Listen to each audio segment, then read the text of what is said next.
Newspaper Publicists Associations let it be known after withholding diplomas from some students because of their actions on the stage at graduation, the girls' high school principal in Philadelphia is no longer the principal, at least temporarily, they say. We'll have some details on that this morning.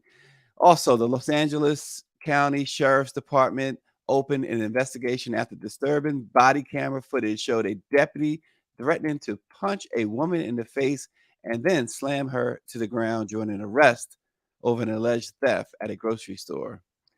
And how about Drake? He kicked off his It's All a Blur tour in Chicago with no shortage of stage flair, including a moment where he uh, sits down next to his younger self, a hologram, to address the concerns and challenges faced by diverse communities.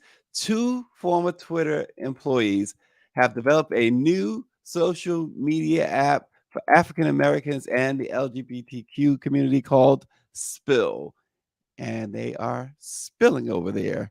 We're going to talk about Spill, the new answer to Twitter, where Black Twitter actually is headed. First, we're going to begin with the principal in Philadelphia. You guys probably remember well when that young girl, a few other of those young girls, went across that stage and she refused to hand them their diplomas because their family, she said, called out their names and was cheering. This is their graduation. Well, she's been sidelined, and the Philadelphia School District, who had condemned her actions, said that they didn't comment, I should say, as to whether or not she's been fired, but she will not be the principal at the girls' high school come September when classes begin. It's called a temporary change in leadership at the historic magnet school.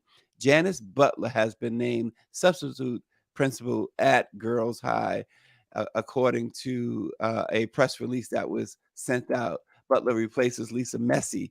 Messi is the one who did not give those graduation certificates um, to those deserving young girls as they crossed the stage to graduate last month.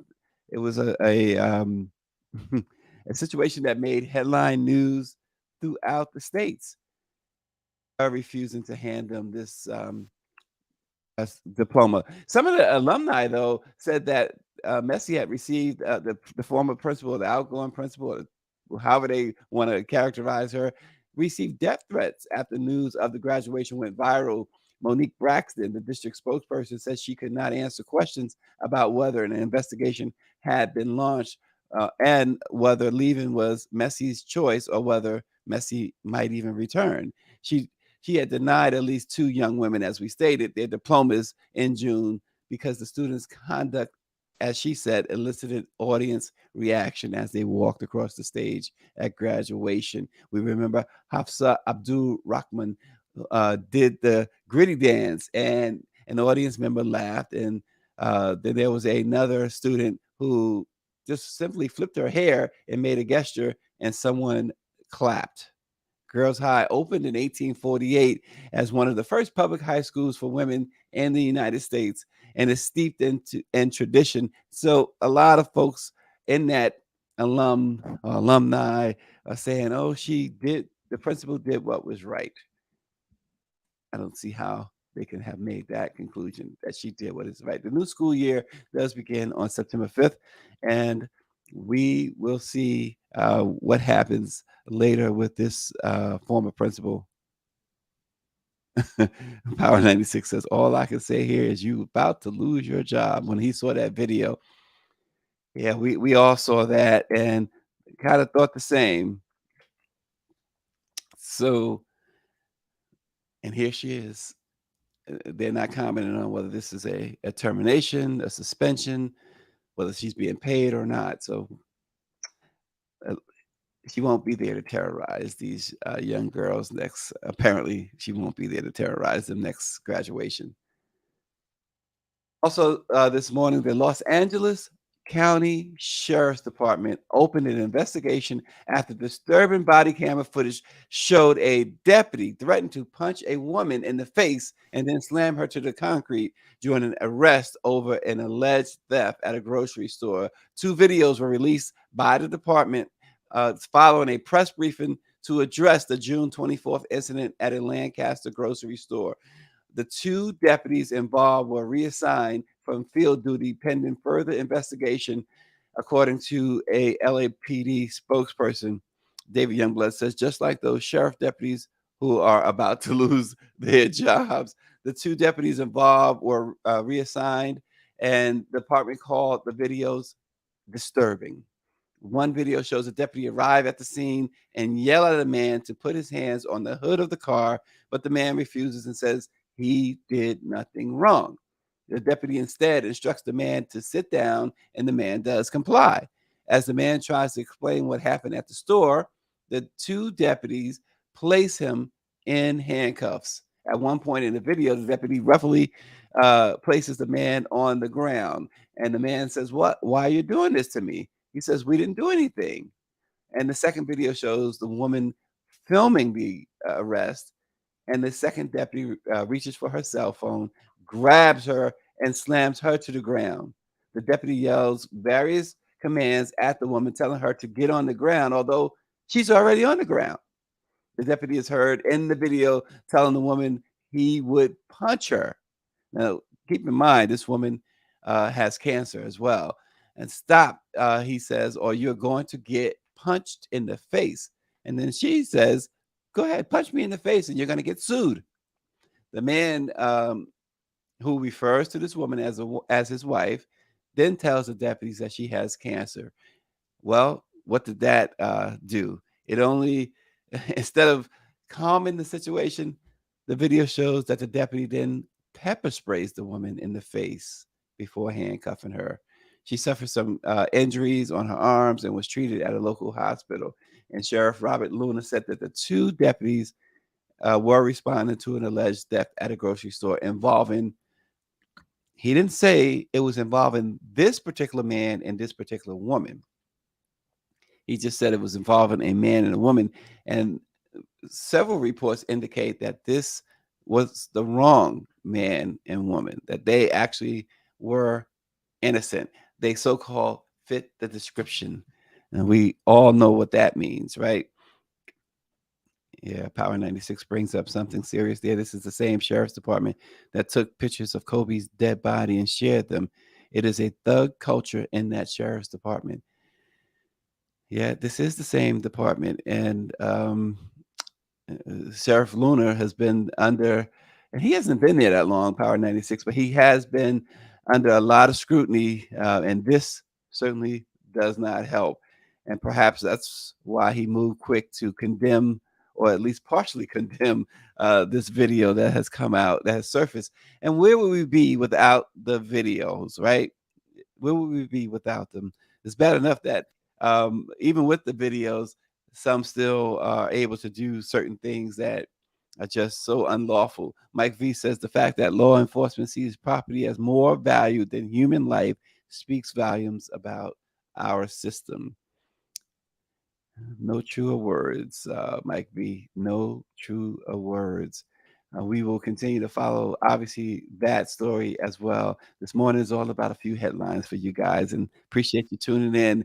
Drake kicked off his "It's All a Blur." It's all a blur tour in Chicago, with no shortage of stage flair, including a moment where he spits his new poetry alongside a hologram of his younger self. We've heard folks bringing out holograms. The most famous, perhaps, is the Tupac hologram some years ago.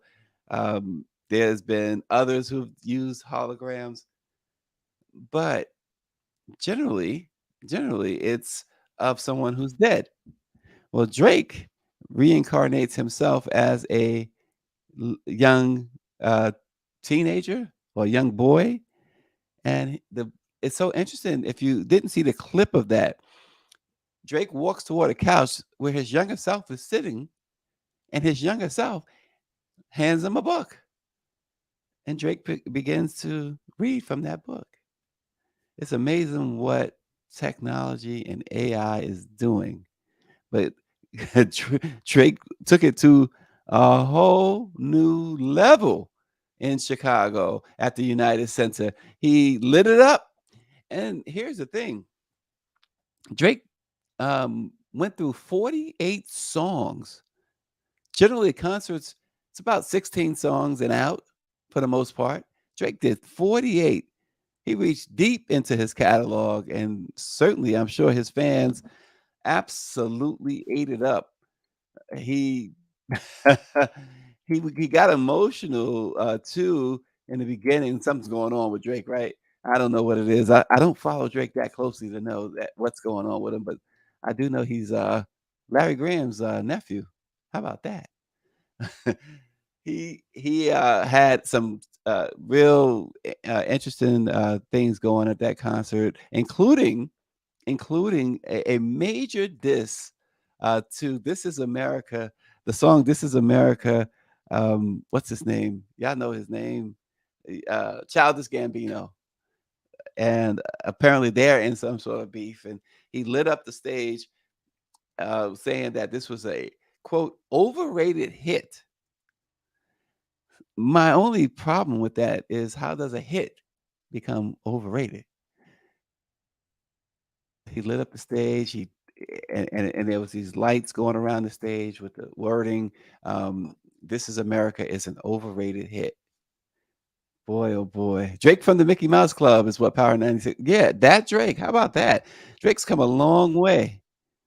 Wow. 48 songs, though. That's a lot of music. There are artists who do long sets, long concerts, I should say, but mostly they're like in the rock genre. Bruce Springsteen is known for uh, 3 4 hour concerts. The Grateful Dead is known for about 4 hour concerts. But rap and R&B is really, really. I want to know if anybody knows the answer to this. I got to go look this up. The longest concerts, or at least the concerts with the most songs. Imagine going to like a Stevie Wonder concert and he just do everything in the catalog. That's pretty much what Drake did last night.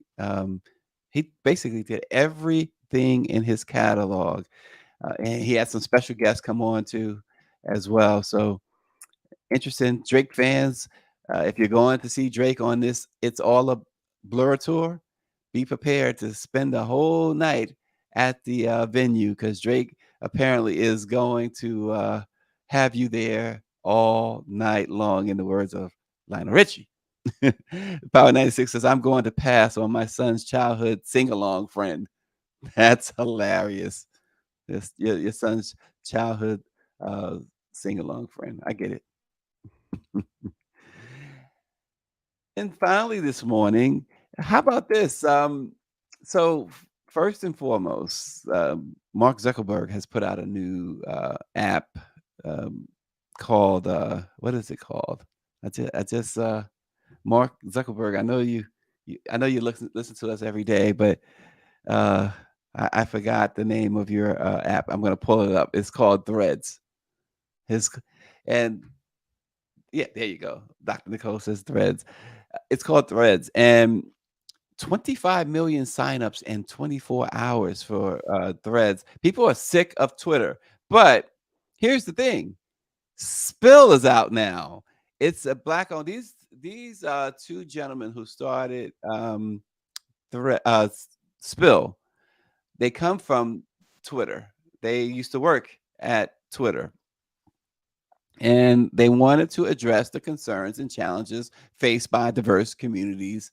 And so these two former Twitter employees have developed the social media app called Spill. Alfonso Terrell and Devarius Brown are the co-founders of Spill, and they've created a platform that they said prioritizes the safety and well-being of marginalized identities with a particular emphasis on African Americans and the LGBTQ community. They In a statement, Terrell expressed his vision for Spill, and I want to just say this: Terrell apparently goes by they, them. So, speaking in a statement, Terrell expressed their vision for Spill. Terrell says, our thesis was if we could build a platform from the ground up that caters to those groups, these culture drivers, and then solve the core problems that they are facing, that our community is facing more specifically, that would make for a better experience for everyone. The support of Black Twitter users have catapulted Spill to the pinnacle of success, helping it earn the #1 spot on the Apple App Store charts. Even after reaching the top spot, Spill maintains a strong position within the top 5 apps overall, highlighting the demand for a platform that resonates with African American users. And while Spill has gained this acclaim among its target audience, the company has faced some criticism for not being exclusively Black centric. However, the founders clarified that Spill is open to users from all backgrounds, and some have created, some have complained that, oh, you need an invitation, you got to get this code, this invitation code. Power 96 says, man, I'm just learning how to work Instagram, but you need a code. And so I got a code, and I'm on Spill, and I must tell y'all who gave me a code. None other than the trender of trenders, Dawn Montgomery. Dawn sent me a code yesterday, and she invited me on to Spill, and so that's how you get on Spill. You got to know somebody right now, and I happen to know Dawn. So they implemented this system of invite codes, which is available exclusively for iPhone users. Right now, they are only for iPhone users, but they are expected to amend that at some point or develop the app where all users, Android users, can also join. But right now, it's a really pretty good experience. Teray wrote about um, a Spill as well, and he really championed it. Says he already immediately felt better about the experience than on Twitter. Um, and folks are saying the same thing about Threads as well. That that's already a better experience. But you see, well, I'm going to give you my perspective because you see there is a difference between Threads and Spill. Threads, there is some copycat Twitter stuff on Threads. I have not yet seen that on Spill. Spill is certainly, despite any criticism right now, anyway, it is very much Black centric. In fact, instead of the like button, they have spilling the T button. So they're not playing around on Spill. It's like Teray says, it's like going to the Black family barbecue. So be take from that what you will. But I'm actually spilling myself. I got spill here, y'all. It's pretty cool. Um, I'm starting to enjoy it already. So check it out. Spill. If you have an iPhone, one way to if someone is not formally inviting you, you can get on their waiting list. And I'm told that the waiting list, they generally go through that waiting list rather quickly. So you can go to the Spill app, download the app, and then put your name and email address in it and get on the waiting list. And it doesn't take too much longer. David Youngblood says he joined the wait list.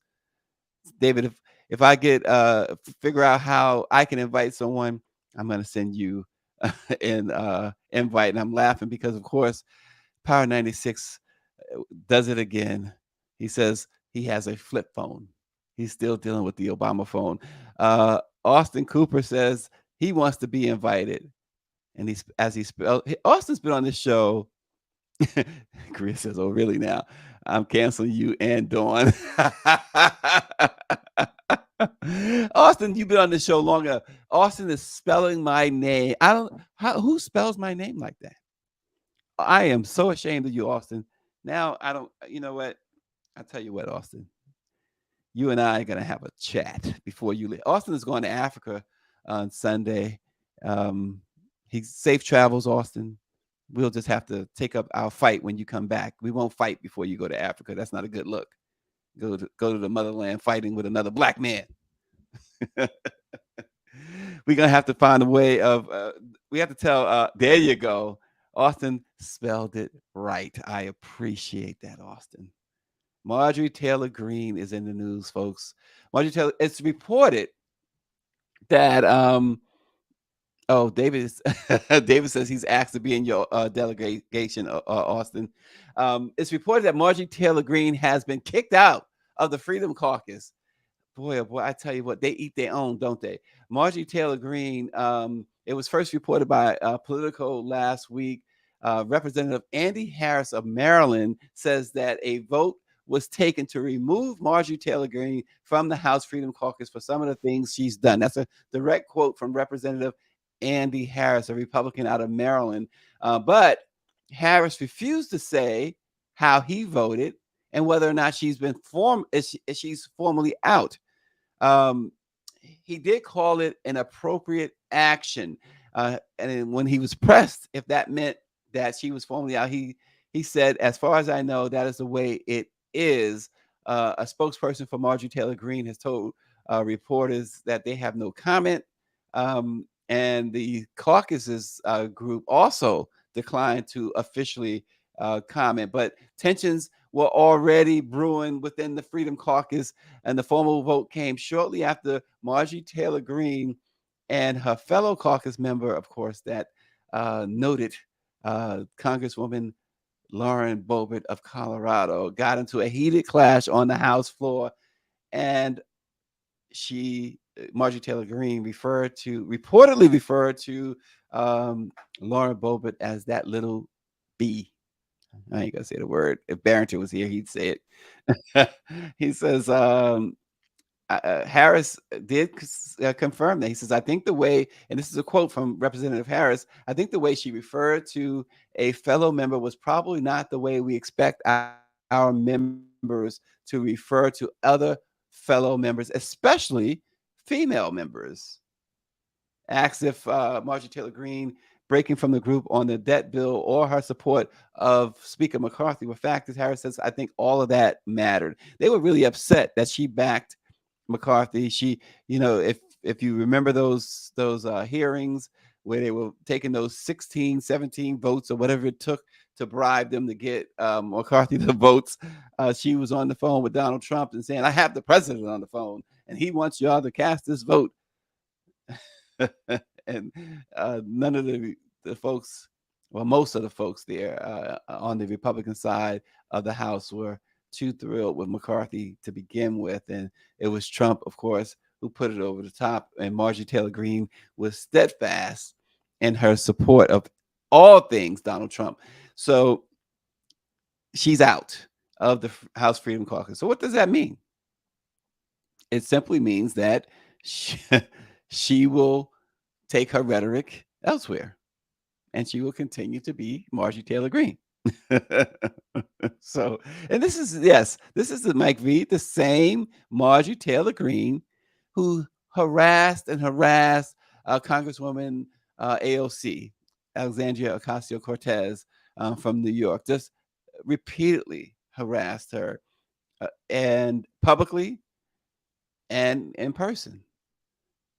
So yes, that's Marjorie Taylor Greene. The Marjorie is also the Marjorie Taylor Greene that recently went to the famous photo of her going to out to Florida to meet Donald Trump's plane, and he totally ignored her, and in a most embarrassing, humiliating moment, he totally ignored her. So Austin says, "Now, how right wing crazy do you have to be for the Freedom Caucus to expel you?" Boy, I knew they were coming. I knew the puns were coming. He called it the Freedom Caucus, and yes, it must have been something that they said. You know what? We crazy enough. We don't need any more crazy. Wow. Austin says, "See you in Botswana, David." Austin is headed to Botswana. Gosh, it's like your 70th trip to Africa you done covered all the nations by now, Austin. Wow. That I went to one African country, technically two, because we landed in South Africa when I went. and then went on to Malawi. So technically too. And on the way back, we landed in South Africa again.